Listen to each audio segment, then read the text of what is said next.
అందరికీ జై భీమ్. ప్రపంచంలోనే అతిపెద్ద లిఖితపూర్వకమైన రాజ్యాంగం మన భారత రాజ్యాంగం. ఇంత పెద్ద శక్తివంతమైన రాజ్యాంగం మనకు ఉండంగా కూడా నేటికి మన దళితులపైన, గిరిజనులపైన, బీసీలపైన అఘాయిత్యాలు, హత్యలు, కుల హత్యలు, మత హత్యలు, ఎన్నో రకాలైన వర్ణ వివక్షకు ఎదుర్కోవాల్సి వస్తుంది. కారణం మనకు భారత రాజ్యాంగం పూర్తిగా తెలియకపోవడం.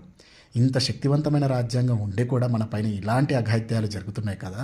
ఒకప్పుడు 75 సంవత్సరాల క్రితం మన పూర్వీకులకు రాజ్యాంగం లేదు. మనువాదులు మన పైన ఎంత కఠినంగా ఉండేవారు ఒకసారి ఆలోచన చేయండి. రాజ్యాంగం వచ్చినా కూడా ఇన్ని అఘాయిత్యాలు జరుగుతున్నాయంటే రాజ్యాంగం రాని రోజుల్లో ఎంత ఘోరంగా ఉండే. వచ్చినా కానీ ఇక అగత్యాలు జరుగుతున్నాయంటే మనం పూర్తిగా రాజ్యాంగాన్ని చదవకపోవడం, మన హక్కులను తెలుసుకోకపోవడం, మనం ప్రశ్నించకపోవడం. దయచేసి ప్రతి ఒక్కరు రాజ్యాంగాన్ని తెలుసుకోండి, మన హక్కులను తెలుసుకోండి, ప్రతి ఒక్కరిని ప్రశ్నించండి. జై భీమ్, జై భారత రాజ్యాంగం.